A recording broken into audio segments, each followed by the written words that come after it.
Fake news, algoritmos, informação instantânea, jornalismo independente. Os desafios do jornalismo na era da ultraconectividade discutidos aqui, na Sala de Imprensa. Olá, está no ar o Sala de Imprensa, o programa que deixa você informado e informada sobre os temas mais atuais do universo da comunicação. Antes de apresentar o nosso convidado do dia, eu quero deixar um recado importante. Esse e todos os outros salas de imprensa você pode encontrar no nosso canal do YouTube. É só apontar a câmera do seu celular para o QR Code que aparece na tela e lá você vai poder ver todos os programas do Sala de Imprensa e da nossa TV Câmara quando e onde quiser. Antes de começar também eu quero pedir desculpas por essa voz rouca, né? A gripe me pegou, a gente está aqui trabalhada no própolis, mas a conversa vai ser muito boa porque a gente vai falar de memórias do jornalismo baiano, com um convidado especialíssimo que tem muita história para contar. Ele começou como repórter, editor e crítico musical do Jornal da Bahia. Também foi repórter freelancer do Jornal do Brasil e das revistas Veja e Isto É. Nos anos 80, ele escreveu crônicas semanais para o Jornal à Tarde e para o Semanário Pasquim. Foi secretário de comunicação do governo da Bahia, assessor de comunicação da Telebrás, que era vinculada ao Ministério das Comunicações, quando o ministro era Antônio Carlos Magalhães. Foi também presidente da Empresa Gráfica da Bahia e do IRDEB. Durante 20 anos foi conselheiro do Tribunal de Contas dos Municípios e atualmente é comentarista da Rádio Metrópole. Estou falando de ninguém menos que Fernando Vita, esse gigante do jornalismo na Bahia. Fernando, muito prazer recebê-lo aqui, seja bem-vindo à nossa sala de imprensa, vai ser excelente esse nosso bate-papo. Eu queria começar aqui com uma pergunta, que pelos meus cálculos você tem aí 57 anos de carreira, é muita coisa, muita história, e eu queria que você começasse falando um pouco sobre como era o fazer jornalístico de quando você começou 57 anos atrás, como era a apuração, como era a investigação, né? Como era a velocidade da informação naquela época. Fala um pouco pra gente, que a gente já tem aí algumas gerações que não sabem o que é fazer jornalismo sem internet, né? Eu queria que você desse um pouco esse depoimento de lá do comecinho. Antes de tudo, o meu abraço especialíssimo para todos que me escutam e veem na TV Câmara. Um abraço também muito especial para toda essa equipe que está aqui nesse bate-papo que eu penso deva ser o mais informal possível, e o meu agradecimento pelo convite antes de tudo. Bom, eu me dou ao costume de vez por outra ficar pensando as coisas, colocando-as em gradações diferentes. E essa semana eu me peguei fazendo a seguinte constatação: eu não sei se eu teria tesão para entrar numa redação de jornal hoje, porque eu sentiria uma imensa diferença, já não ouviria o batucar das teclas de máquina de escrever, porque todo mundo hoje escreve em processadores de texto, em notebooks. Eu não teria o cheiro de cigarros mais diversos, os mais diferentes, em marcas, e sabores e legalidades, porque hoje ninguém mais fuma, pelo menos, esses cigarros mais oficiais. E fui levado a lembrar da primeira redação que eu frequentei, que foi a redação do Jornal do Brasil, do Jornal da Bahia, digo melhor, ali na Barroquinha, onde você entrava e parecia que você saía de um mundo à parte, que era o mundo das ruas, para um outro mundo ainda mais à parte, que era o mundo das redações. Eu estou falando da redação do Jornal da Bahia, mas isso vale na época para a redação de qualquer outro jornal onde eu estivesse eventualmente trabalhando. Aí você foca no fazer jornalístico daquela época. Bom, era um jornal feito por repórteres, redatores, diagramadores, revisores, e lá na parte industrial, digamos assim, gráficos, impressores, etc. Eu não sei quantas dessas profissões já desapareceram nos tempos modernos e nas formas atuais de fazer um jornal impresso, por hipótese. Como também deve ter mudado na forma de fazer televisão, rádio, etc., etc., etc., graças a essa imensa transformação essa imensa revolução tecnológica que a internet e a digitalização dos meios provocaram, né? Provocou, digo melhor. Qual é o fato? Você tinha lá o repórter que ia para a rua para cobrir, eventualmente, o fato mais insignificante ou meramente desimportante, um pequeno incêndio, um acidente de carro, um assalto, até a grande tragédia, ou grande fato político, ou grande fato cultural. Tá? O que variava era a quantidade de gente que você botava para fazer isso, em termos de repórteres e fotógrafos, etc. Ou seja, o repórter tinha que ter o pé na rua, o fotógrafo tinha que ter o pé na rua. E hoje essa coisa se dá de forma completamente diferente. O repórter quase nunca sai para apurar, porque ele pode apurar tudo pelo WhatsApp, pelo telefone, pelo celular. Pelo telefone celular ele já edita o texto dele, ele já manda para o jornal em tempo real. Em síntese, é um mundo completamente diferente.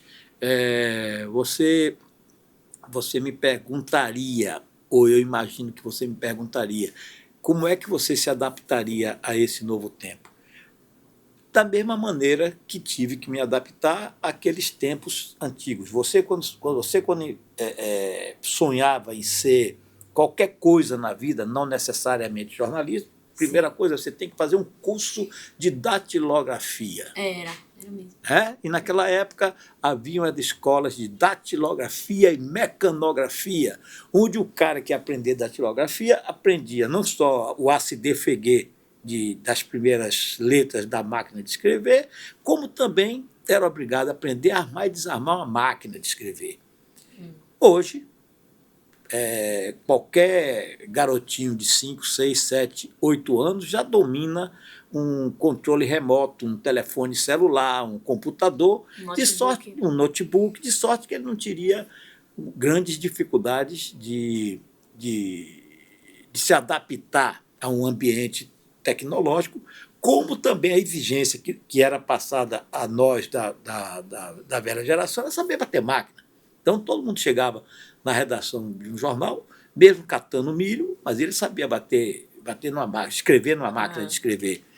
E os tempos foram passando, as facilidades de telecomunicações foram aumentando, aí veio a digitalização dos processos, o avanço também no setor de fotografia, de como fazer essas coisas saírem da rua e chegarem até a redação dos jornais, e daí saírem da redação dos jornais, chegarem às máquinas de impressão. Tudo isso mudou, tudo isso... Eu me lembro, é um fato que eu gosto de lembrar também.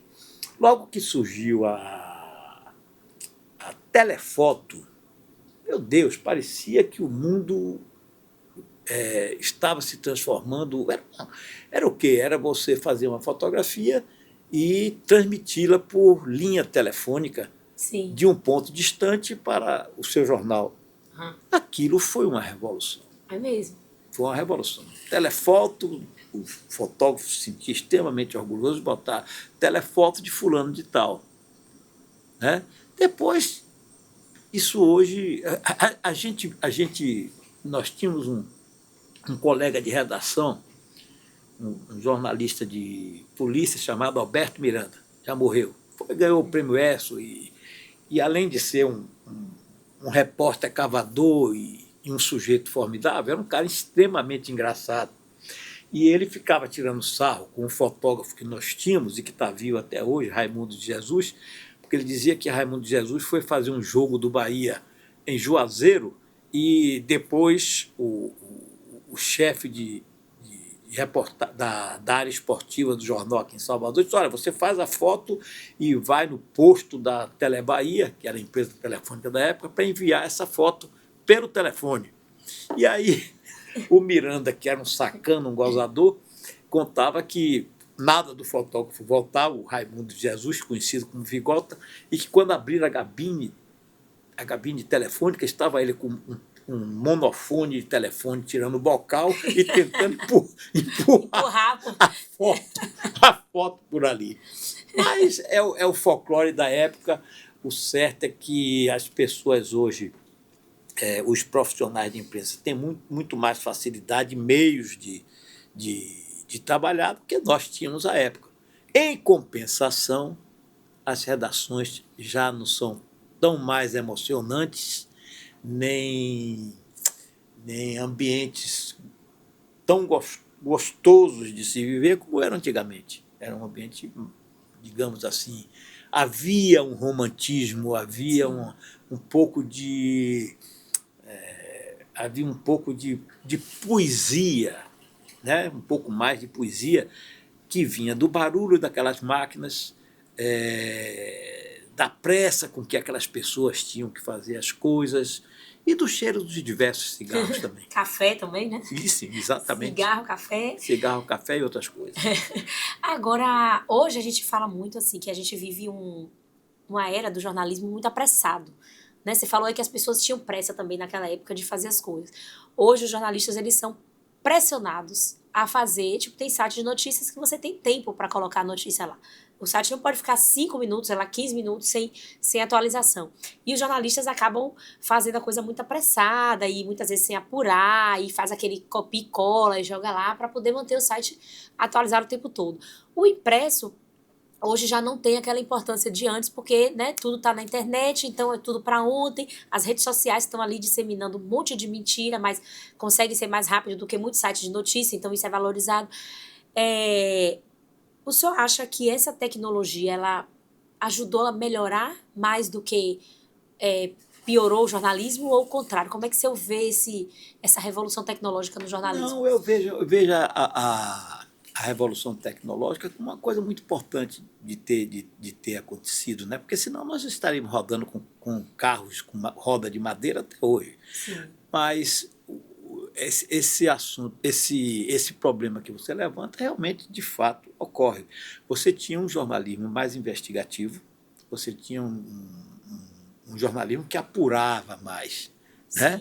Apurava, se aprofundava mais nas coisas. Agora, o que a velocidade da comunicação pede é que eu acabe de fazer um pronunciamento importante ou desimportante nesse momento, em 10 minutos, em segundos depois, eu esteja no blog, ou no site, sim, ou na edição em tempo real dos jornais, das rádios, da televisão.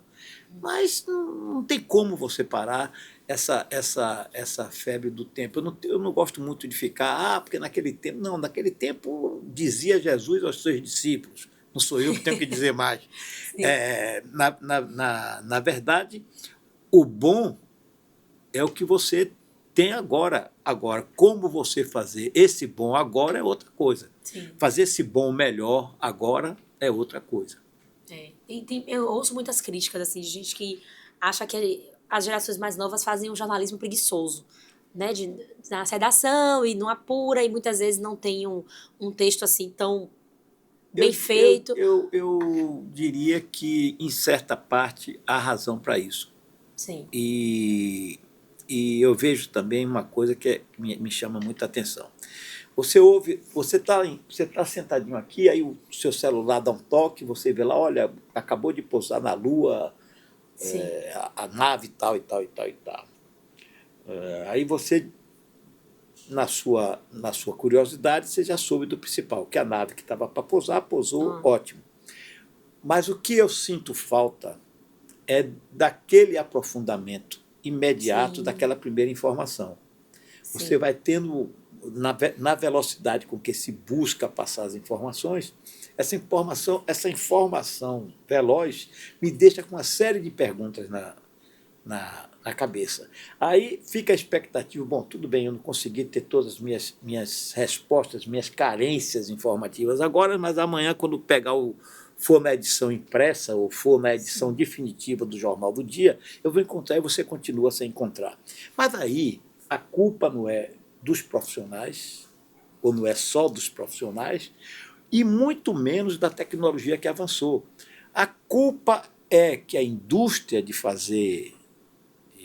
fazer e disseminar notícias, ela está ficando competitiva, cara, numa proporção inversa à capacidade dos meios, digamos, já que estamos falando de jornal, da mídia, dos jornais impressos, das emissoras de televisão, das rádios, de obterem meios de se autossustentarem com lucro, porque são empresas.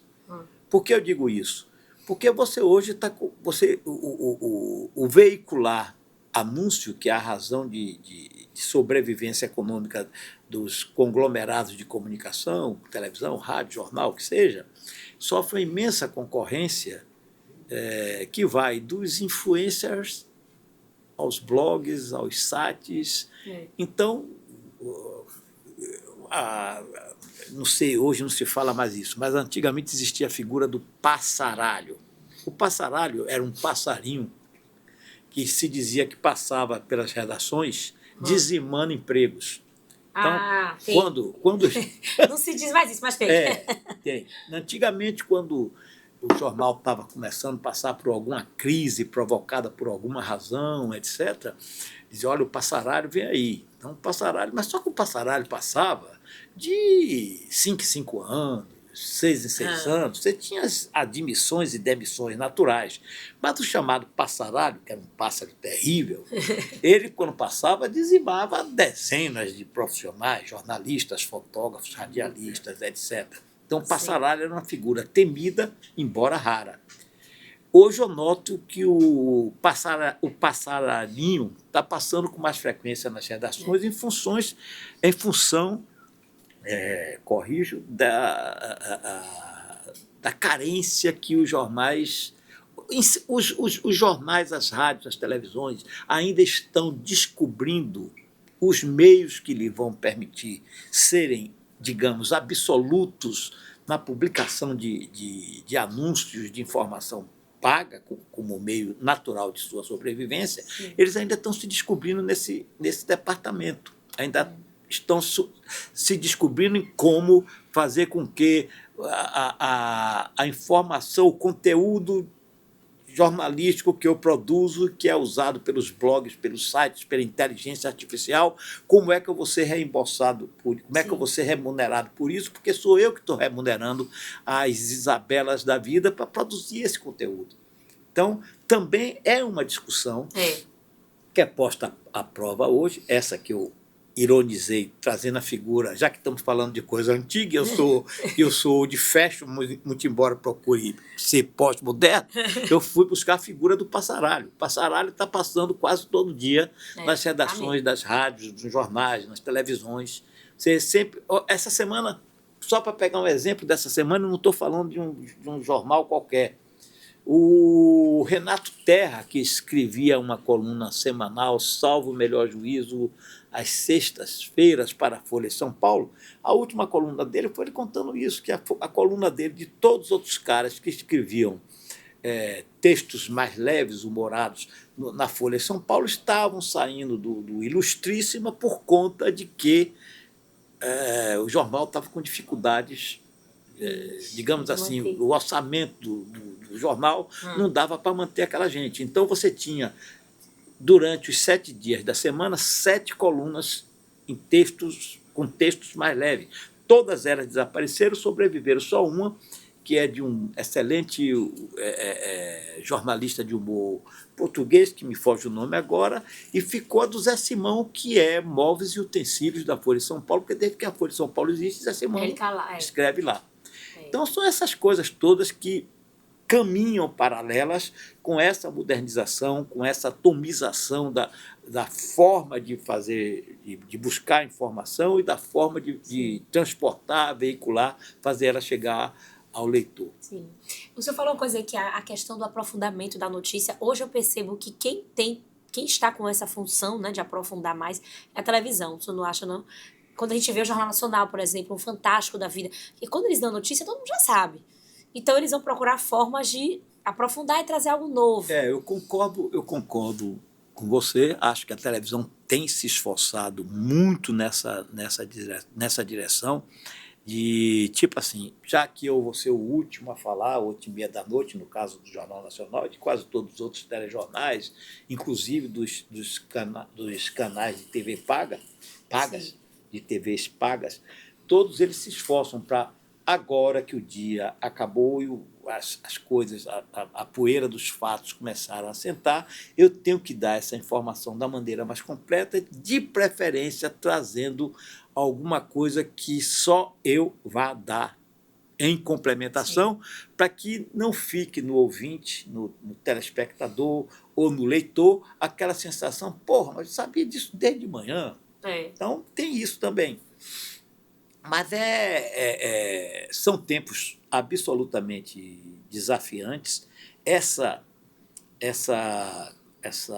avanço tecnológico não para, a cada minuto você olha essas câmeras que estão aqui nos filmando, nos gravando. Antigamente eram mastodontes imensos, né? Caixas imensas, pesadas, etc, etc, etc. As coisas todas vão se aperfeiçoando. Esse microfone é menor e mais sensível, provavelmente não tem fio, e vida que segue é assim mesmo. Sim. Nós profissionais, novos ou velhos, ativos ou fora de atividade, é que temos que estar linkados com esse novo tempo para não perdermos o chamado trem da história, ou trem do jornalismo. Você falou no início que eu gravo, hoje eu faço comentários para a Rádio Metrópole. Aqui um exemplo. Eu faço um comentário semanal para a Rádio Metrópole, adoro fazer, mas o que eu mais adoro é a facilidade com que eu resolvo essa missão, porque eu resolvo de qualquer lugar. É mesmo. Eu posso produzir, e produzo muitas das vezes, o texto no meu notebook ou no meu celular, e é este próprio celular onde eu gravo sem grandes mistérios, só preciso que ninguém fique falando alto por perto, leio lá meu texto, gravo meu comentário, pelo celular mesmo eu já mando ele para a editora na rádio, que pode estar aqui, pode estar no Japão, pode estar onde quer que seja. Então isso é muito bom também. É mesmo. Mas, voltando ao começo, sinto a saudade imensa daquelas redações daquele tempo. É saudosismo, prometi não falar daquele tempo, terminei falando, mas é isso mesmo, a saudade que dá. Agora, você acha que naquele tempo, né, tinha uma facilidade maior de controlar o que era dito, o que a imprensa dizia? Porque quando a gente estuda comunicação, a gente estuda a Agenda 7, né, que é digamos assim, o jornalista ele tem esse papel de escolher o que as pessoas vão debater. Alguns assuntos são propositalmente esquecidos, colocados de lado, e outros são propositalmente ressaltados. Você acha que naquele tempo era mais fácil fazer isso, né? Segurar informações ou divulgar coisas, do que hoje? Porque hoje todo mundo com o celular na mão pode ser um jornalista. Então, Sim. nem sempre você consegue. Não resta dúvida. Além, digamos assim, no tempo que eu fazia jornal, além das dificuldades naturais que você tinha com a censura, porque eu fiz o meu período de jornalismo todo praticamente sob as garras da ditadura que veio do golpe de 64. Foram 21 anos.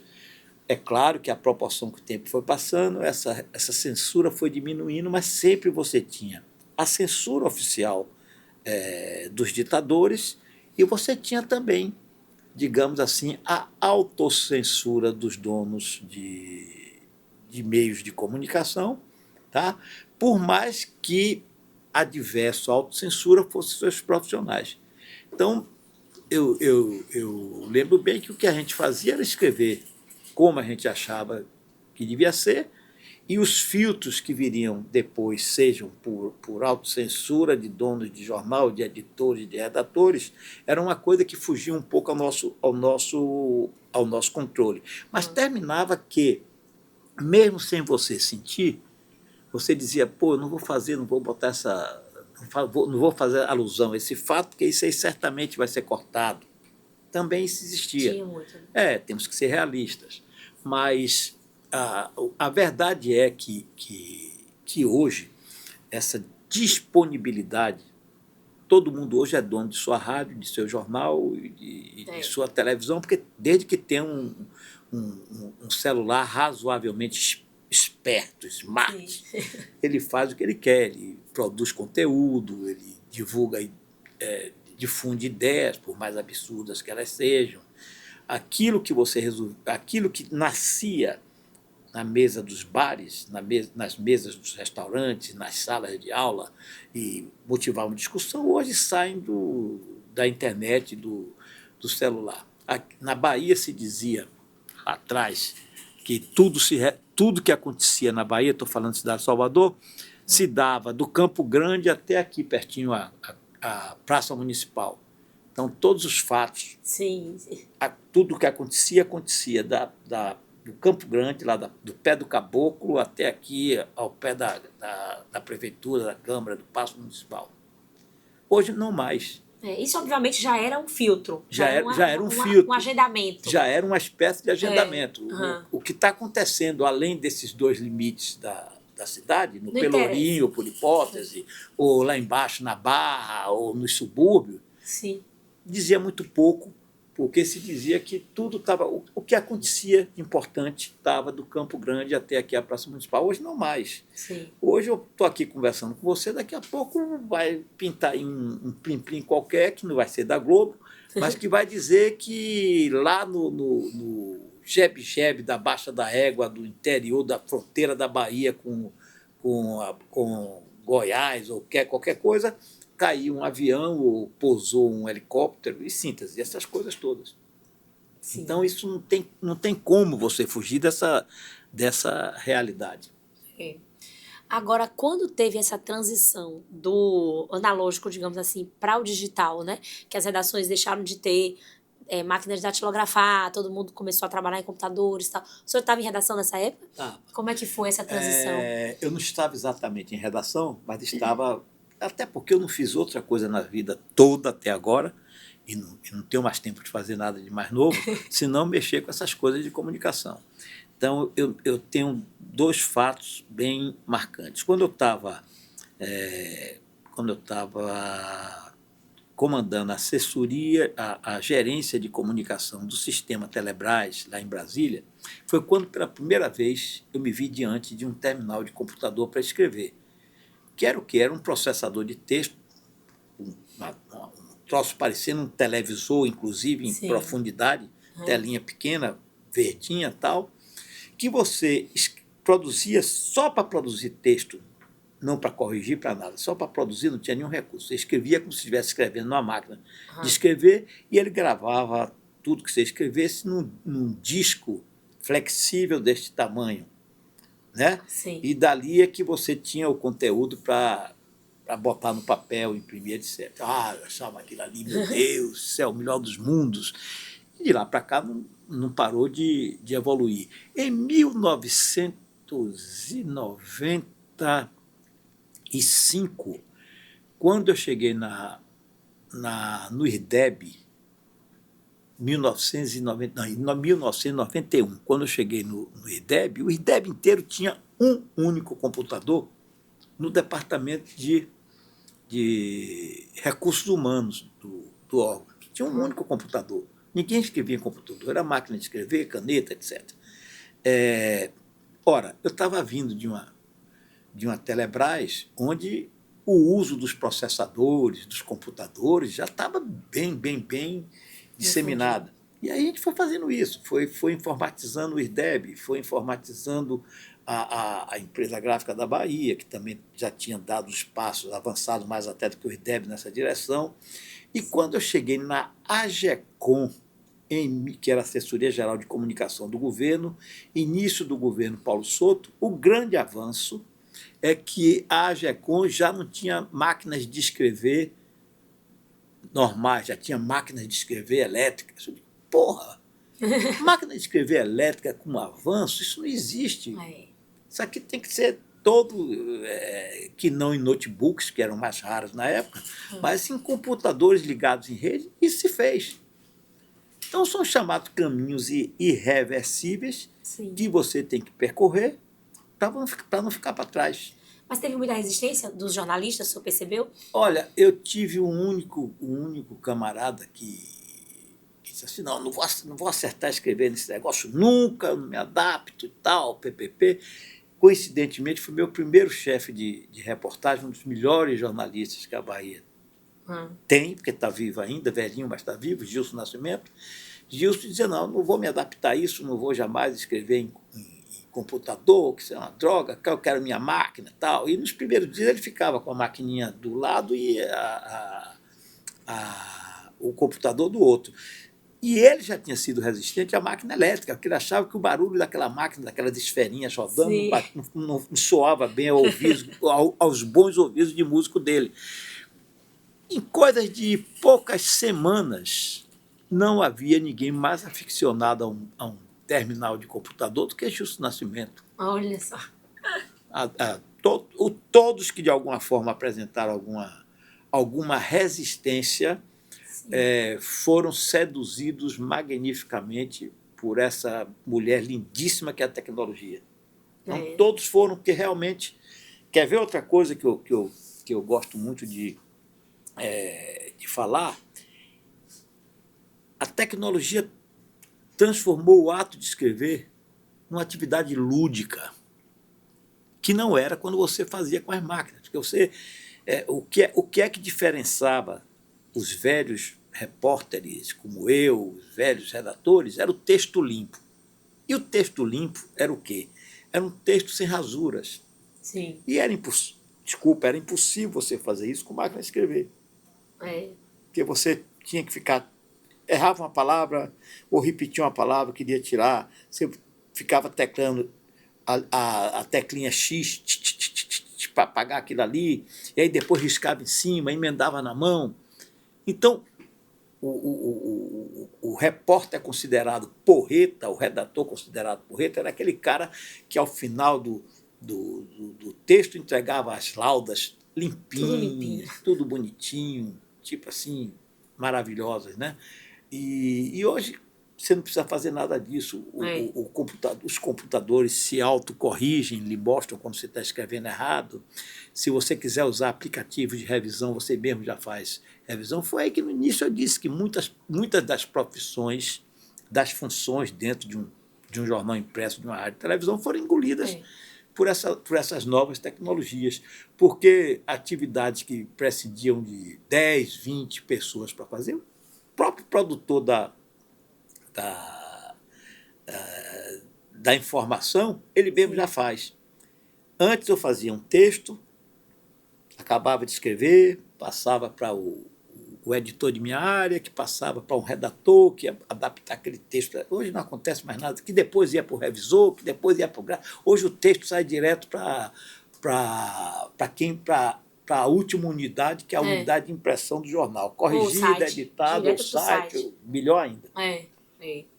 Fernando, vamos fazer um rápido intervalo? Vamos. A gente vai beber uma aguinha. Daqui a pouco a gente volta para continuar esse bate-papo aqui sobre memórias do jornalismo baiano.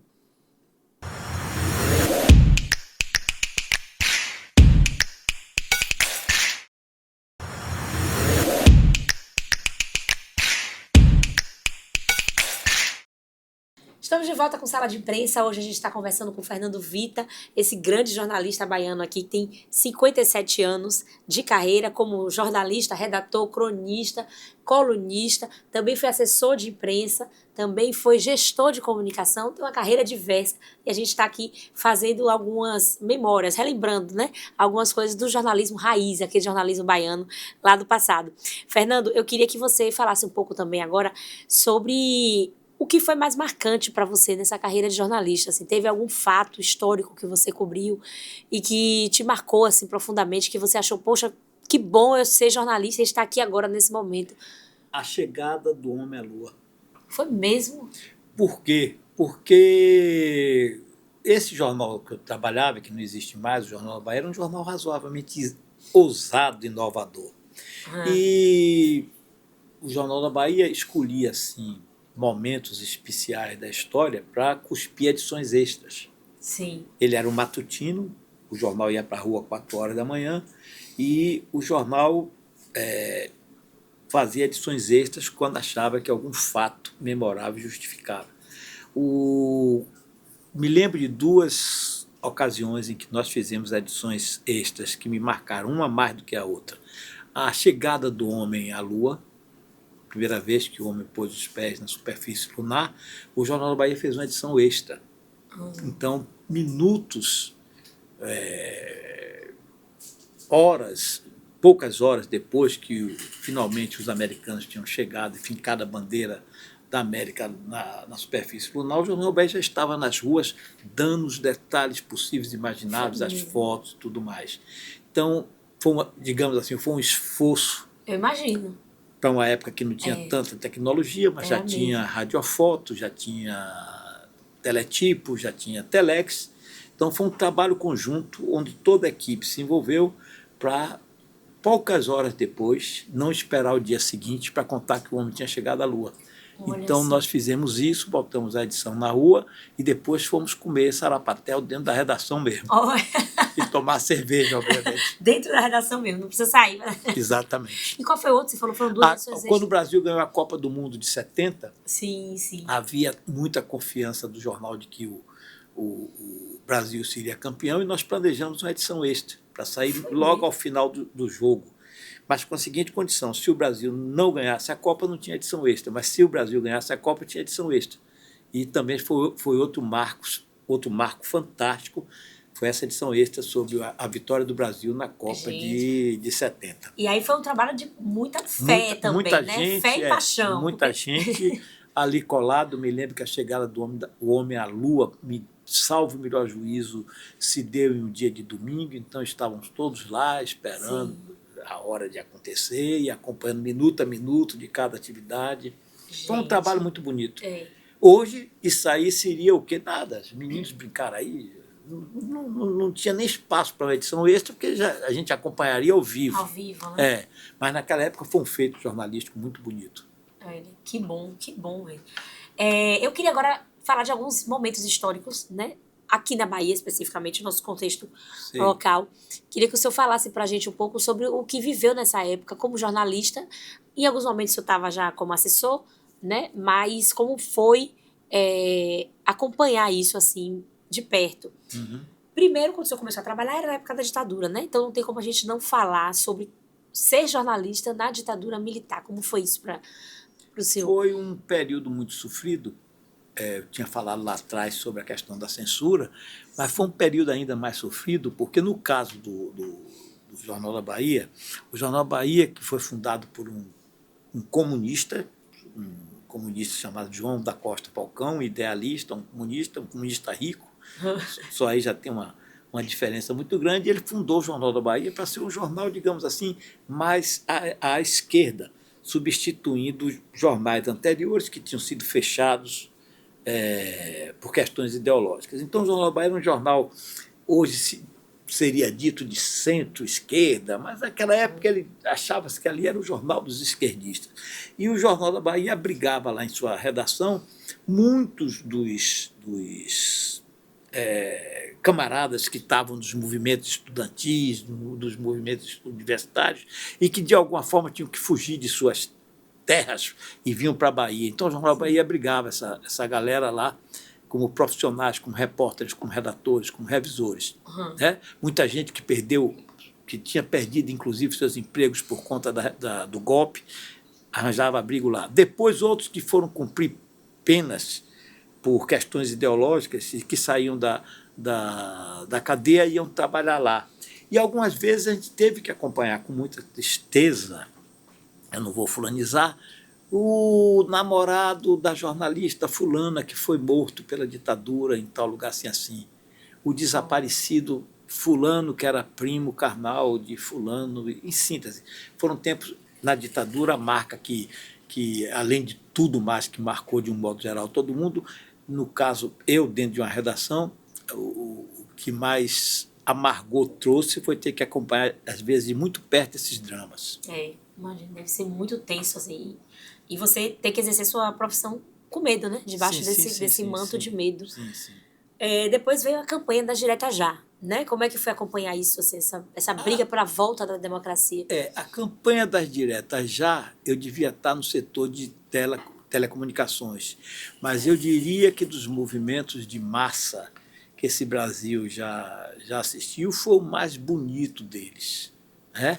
Não só pelas multidões que levou à rua, que o movimento das diretas levou às ruas nas diferentes praças do país, mas pela diversidade dos líderes que fizeram com que essa gente fosse para as ruas. Então, você tinha do Tancredo, do Covas, do Brizola, pessoas que, mesmo sendo de uma ideologia umas mais à esquerda do que outras, conseguiram harmonizar seus interesses políticos, suas convicções ideológicas e juntar esses interesses, essas convicções, de uma forma, digamos assim, voltada para um objetivo comum, que era fazer com que se voltasse a ter eleições diretas no país. Se você for olhar bem, você teve como agora nesse último movimento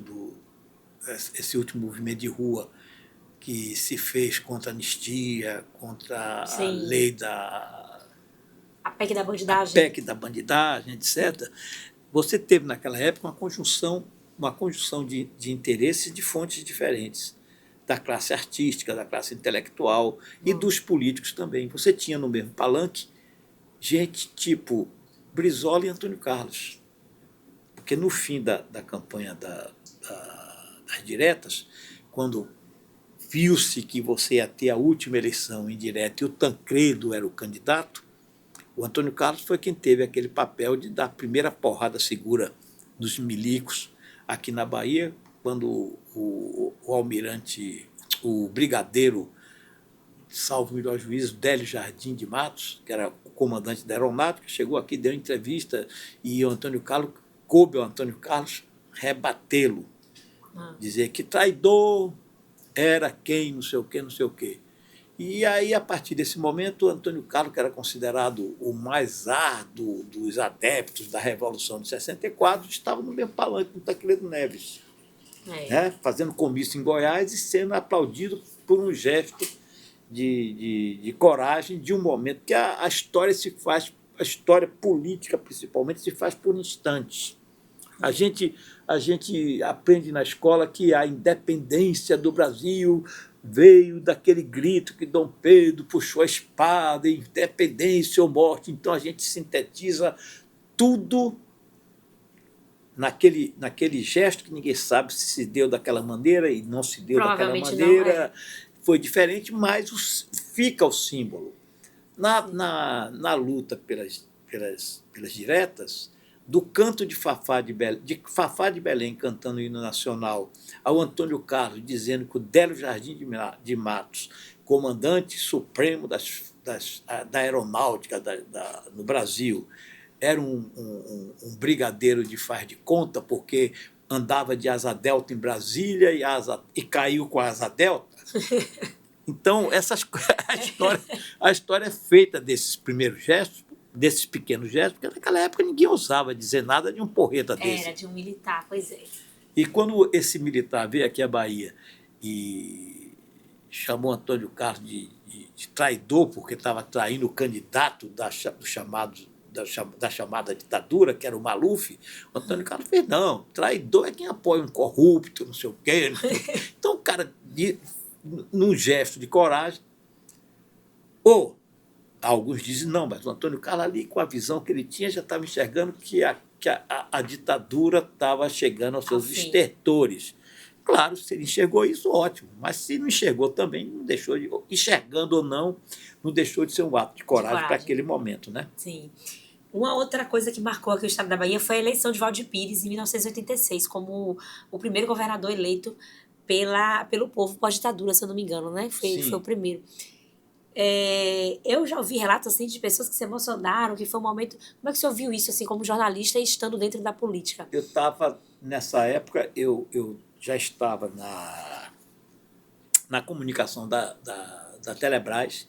Sim. E fui chamado para vir dar uma mão na campanha, na comunicação da campanha do Josafá Marinho, que era o candidato adversário do Valdir Pires. Sim.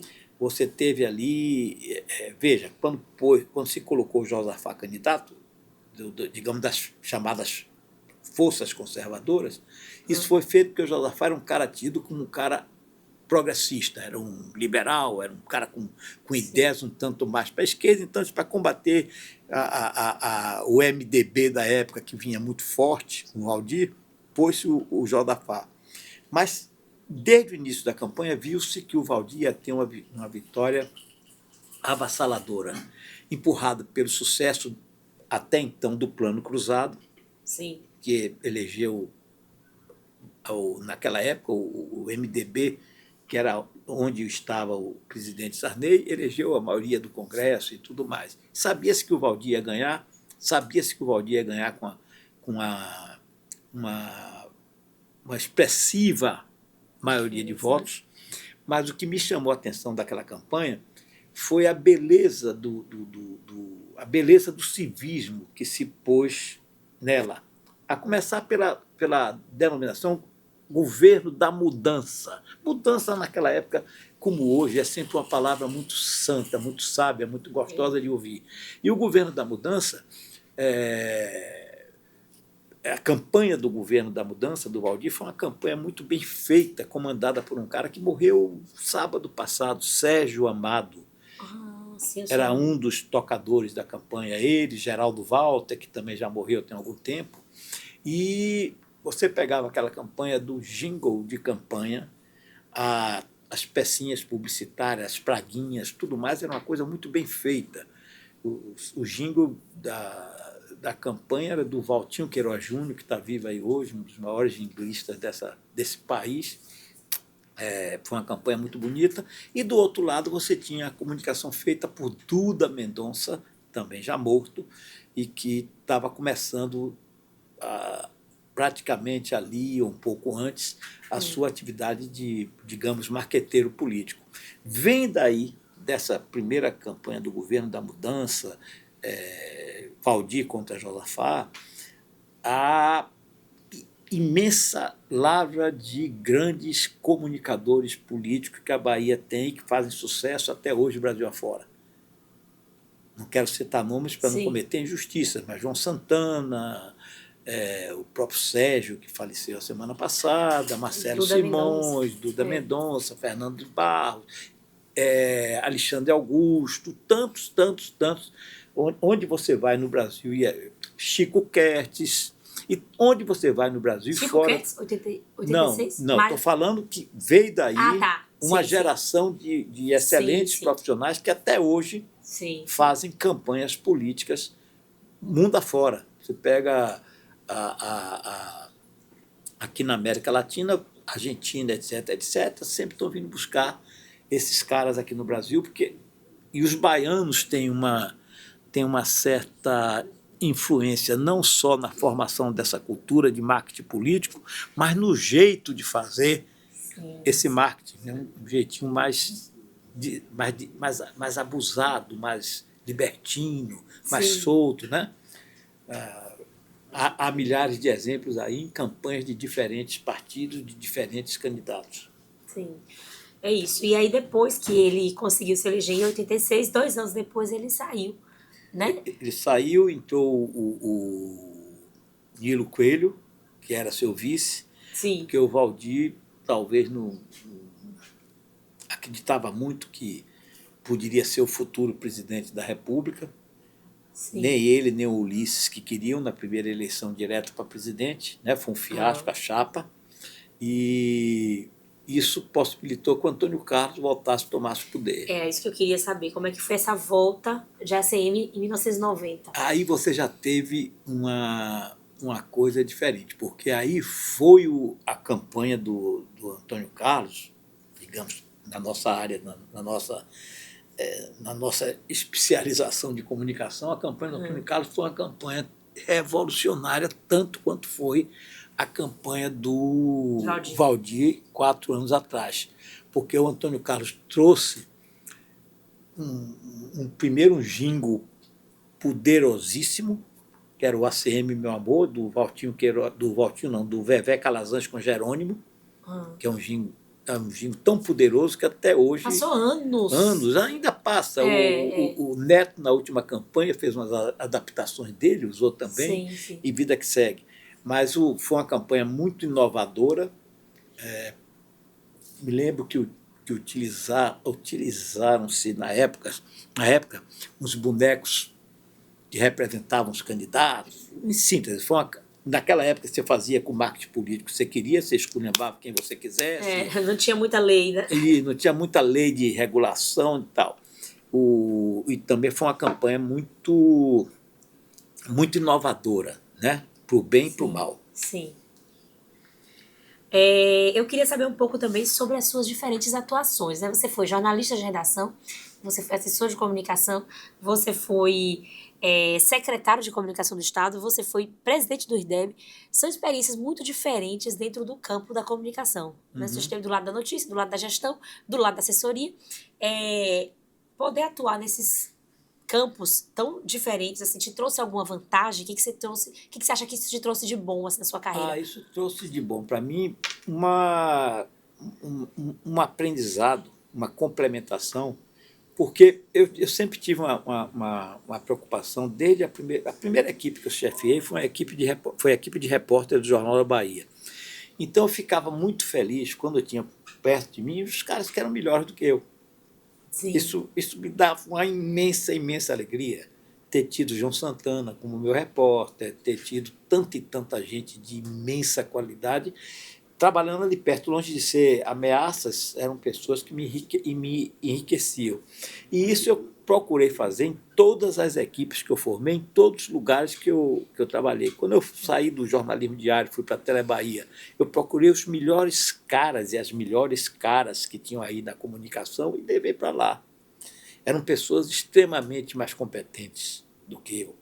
Quando eu fui para a Telebrás, saí da Telebahia, fui emprestado pela Telebahia para a Telebrás, fiz a mesma coisa lá.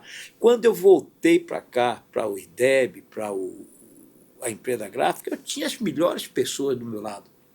Eu sempre disse, olha, eu não sei fazer não, eu sei mandar e sei pensar. Quem sabe fazer são vocês. E dava extrema liberdade para que as pessoas ousassem e fizessem e inovassem. Né? Ainda brincava com elas, façam tudo o que vocês quiserem, só não façam o que eu não quero que vocês façam. Brincando, logicamente. Sim. Mas, graças a Deus, todas as áreas em que eu estive, na comunicação, eu sempre procurei me cercar do melhor. Ter por perto a gente mais competente, alguém que me complementasse. Né? Sim. Aí todos eles, por bondade, por coisa, não, mas a gente está aprendendo com você também. Porra nenhuma, eu que estava aprendendo, estava me reciclando sem pagar cursinho. E você não tocou o assunto, mas na minha última etapa profissional, que foram os 20 anos de tribunal, o gabinete que eu formei para trabalhar comigo, a equipe que eu formei para trabalhar comigo, sempre foi a equipe jovem da melhor qualidade, os melhores contadores, os melhores advogados, os melhores auditores. E isso eu acho que é primeiro um segredo de te manter eternamente bem com você mesmo. Ter a sensação de, não, estou seguro que eu estou... alguma coisa pode dar errado, mas essa alguma coisa está nas mãos de alguém que tem tudo para fazer as coisas certas. Sim. E fazer bem feitas, e fazer melhor, e fazer inovando. Isso eu busquei sempre. Isso me dá uma satisfação muito grande, porque onde eu chego depois, eu encontro. Eu trabalhei com você não sei aonde e tal. Eu vi isso aqui, você chegando, quase todo mundo já trabalhou com o senhor. É gente que trabalhou comigo. Uma outra alegria, eu sempre digo assim, quando foi, meu Deus? Eu fui fazer a apresentação, fui fazer um texto de apresentação para o último livro que eu lancei. Aí eu fiz lá uma coisa assim, que eu disse assim, peço saúdo às autoridades da imprensa e o povo em geral, e peço licença para apresentar aos meus amigos e até aos eventuais inimigos, coisa que eu não acredito que tenha, mas se tiver, a eles também. Então você vai levando a vida assim e você vai sendo feliz. É mesmo. E o senhor é muito querido. Muito querido. Obrigado. Muitas pessoas. Inclusive, quando a gente já estava negociando essa entrevista, eu recebi de outras pessoas indicação. Entrevista Fernando Vita. Entrevista Fernando já está na lista, gente. Já está na lista. não tivesse já meio velhinho, eu ia me candidatar a alguma coisa para ver se esse bem-querer se transformava em voto. Em voto, né? Agora vamos falar da sua carreira literária. Você Sim. tem 6 livros publicados, né? Certo. E todos de ficção, se eu não me engano. Todos. E que medida isso foi sendo, esse gosto pela literatura foi forjado no jornalismo? Já veio daquela época que você falou no início aí que tinha mais poesia nas redações de antigamente. Não, na verdade, essa é uma coisa interessante, eu gosto de falar disso. Porque eu sempre fui do factual, do jornalismo diário, etc. Tal, da Sim. comunicação publicitária e tal. Lá para as tantas da vida, chega um elemento que você conhece, chamado Tasso Franco, tanto que Sim. toda vez que eu encontro ele, você é culpado dessa porra.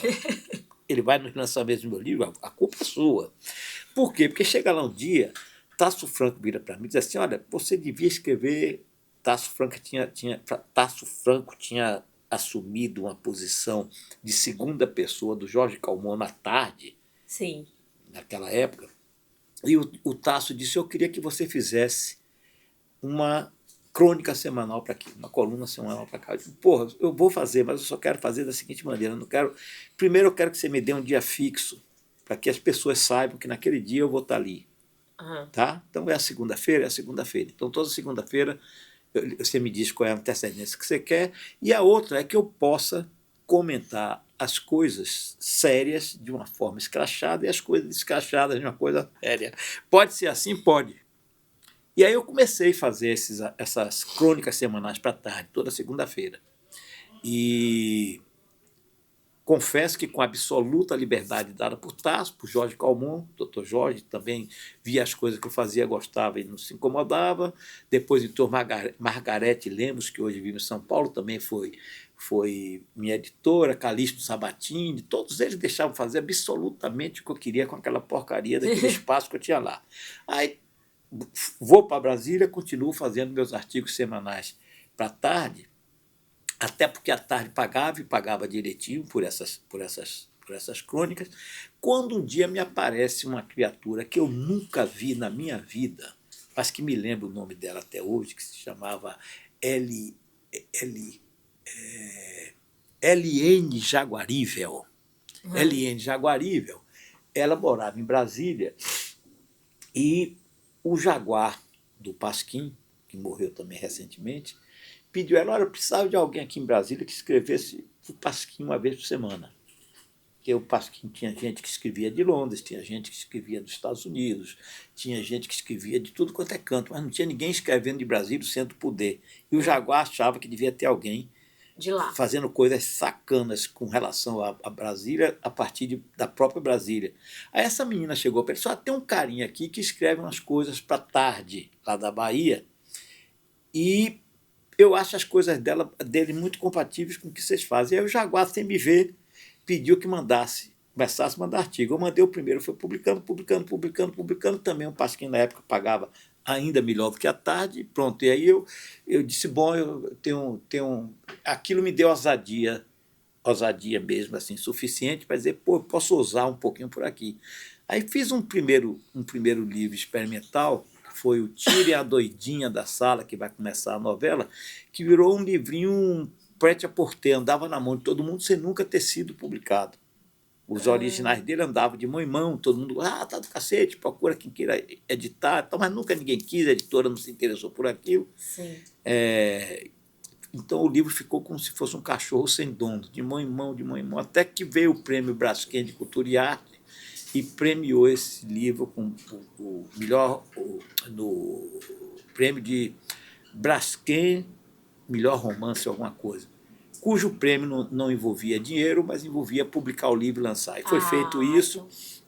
Aí daí o segundo livro, que foi o Cartas Anônimas, eu já fiz com a mesma editora que eu estou hoje, e veio Cartas Anônimas, veio o Avião de Noé, depois veio a República dos Mentecaptos, veio Desirê, a sexóloga que não sabia mais, por último veio 1964, O Golpe, o Capitão e o Punho do Maestro. Todos esses 5 livros foram pela editora, que ainda me deu o privilégio de pegar o Tire a Doidinha da Sala, cuja edição é esgotada, e relançá-lo em e-book.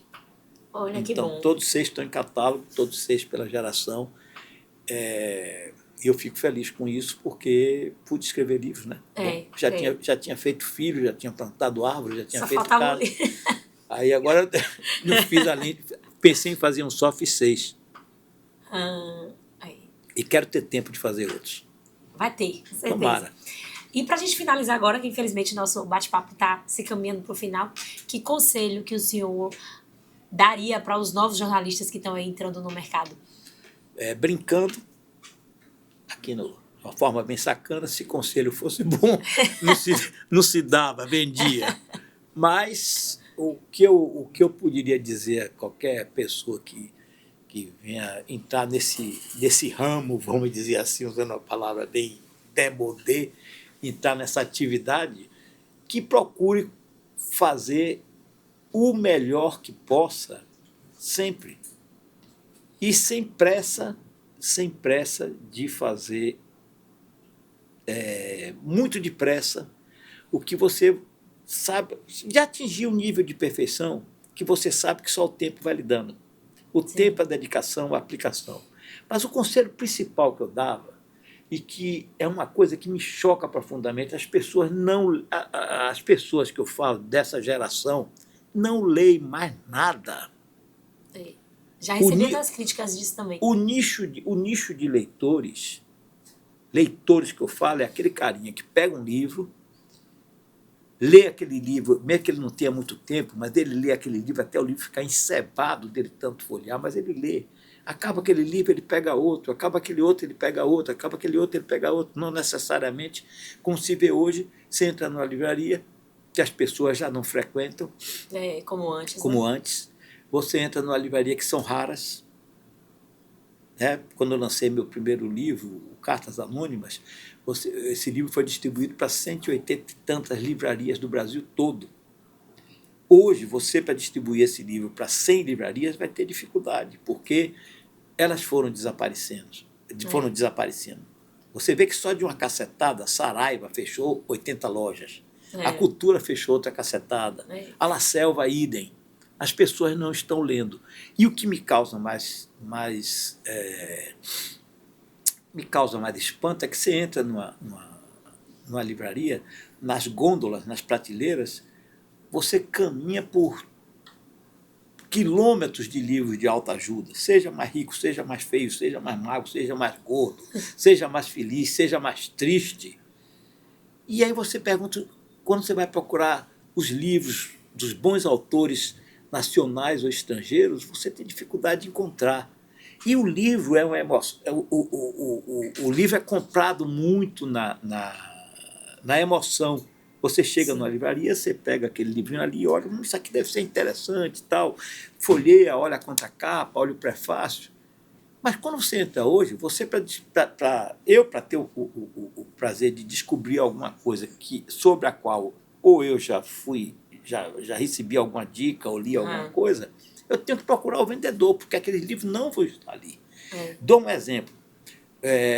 Ontem saiu a edição nacional, dia 25 de setembro, a Companhia das Letras lançou o último livro do Keita Lise, que é um americano que já está com 90 e tantos anos, um cara que faz um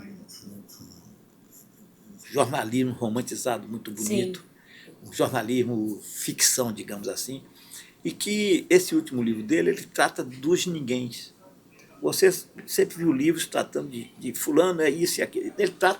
A curiosidade maior dele, ao longo da profissão inteira, foi escrever sobre desimportantes, sobre um cara que ninguém liga, que ninguém sabe. E esse livro foi um livro que eu li, a edição. Esse livro foi lançado nos Estados Unidos em 2023, eu li com alguma dificuldade, óbvio, mas eu li na sua edição. Tal é a minha curiosidade, eu li na edição em inglês. Esse livro chegou aqui agora. Chega em qualquer livraria, eu te desafio que você chegar em qualquer livraria daqui, você encontrar ele exposto. E se você chegar e perguntar a qualquer vendedor de livro de uma dessas livrarias, você tem o que aí do Keita Lise? O cara não vai saber nem quem é. Como também eu cheguei uma vez numa casa de CDs, naquela época tinha CDs, o Tom Zé, nosso conterrâneo Tom Zé, tinha lançado o seu disco mais revolucionário, o Defeito de Fabricação. Aí eu procurei, tinha lido, gosto, adoro o trabalho de Tom Zé, vou procurar esse disco, você não achava aqui na Bahia. Cheguei em Brasília, aí tive uma grande decepção, porque eu cheguei no aeroporto, perguntei para o cara, na loja de disco do aeroporto, meu amigo, você tem aí do Tom Zé? O cara, Tom o quê? E eu aí já vi que não ia ter sucesso. Né? Eu digo, Tom Zé, meu amigo, nunca vi falar desse cara. Eu digo, pois é. Cheguei nos Estados Unidos, em Washington, estava a trabalho, fui no shopping center, primeiro carinha que eu achei ali na loja de discos, falei do Tom Zé, o cara, como não? Aí, me recitou todos os discos de Tom Zé que ele tinha. Olha. Inclusive eu estudando samba. É o que está acontecendo, é o que está acontecendo hoje nas livrarias. Aqui pertinho, em Salvador, dos anos 60, tinha a livraria Civilização Brasileira. Cada vendedor daquele era um leitor. Eu peguei essa época da Civilização. Então, hoje não existe mais isso. Isso, para mim, é uma coisa que desestimula, que entristece. Por isso que, quando você me perguntou o que é que você aconselharia, eu posso aconselhar uma cacetada de coisas se conselho, tendo sido bom, fosse vendido, não dado. Mas uma das coisas que eu disse é: galera, quer entrar nesse departamento ou em qualquer outro departamento, leia, vá ler. Né? É lendo que você aprende a escrever e é lendo que você aprende a viver. Se isso ficar na cabeça das pessoas, é uma coisa muito importante. Eu falei da juventude, mas quanto velhinho assim como eu, caras que já se aposentaram, e que não conhece, você perguntar qual foi o último livro que você leu, ele vai dizer que foi o Catálogo Telefônico. Entendeu? Então pegam, não leem, no tal, muito raramente saem, vão ao cinema ou veem um filme, correm mais atrás dessas séries, vão escalar séries, como os jovens dizem, né? Senta 8 horas da manhã, vê 10 capítulos de uma série. Por que é que alguém não vai lá buscar ver os filmes do Fellini, os filmes do Godard, os filmes do Glauber e tantos outros, do Nelson Pereira dos Santos, né? Para ter um pouco mais ter um panorama, digamos assim, menos atual a esses tempos tão modernos, mas certamente um panorama enriquecedor para qualquer coisa que você queira fazer na vida, repito, inclusive viver. É isso mesmo. Obrigada, Fernando, por essa eu que agradeço. Aula que eu acabei de receber aqui de jornalismo. Não, aula não. Eu que ganhei amanhã, ganhei o dia, ganhei o resto da semana, diria que ganhei o resto da vida. Primeiro, de reencontrar tanta gente que eu quero bem. Segundo, de ter podido conversar sobre tanta coisa que a gente tem sempre vontade de conversar. Mesmo. Com o neto, com o filho, com o irmão, com o sobrinho. E nem sempre a audiência. A audiência está afim. Mas a nossa audiência vai estar muito afim. Está afim de pegar o celular e está mostrando, você já viu isso aqui? É isso aí. Mas que bom, que prazer, então. Espero que a gente possa conversar outras vezes. Quantas vezes quiserem. E muito obrigada. Hoje a gente fica por aqui, mas se quiser rever essas e outras edições do Sala de Imprensa, vai lá no nosso canal do YouTube. O QR Code está aparecendo aqui na tela, é só você apontar a câmera do seu celular e será direcionado. Aqui na nossa TV Câmara, a gente se encontra toda quinta-feira, às 13 horas, e na Rádio Câmara, toda sexta, também às 13 horas, na 105,3 FM. Obrigada pela sua companhia, continue na nossa programação e até o próximo Sala de Imprensa.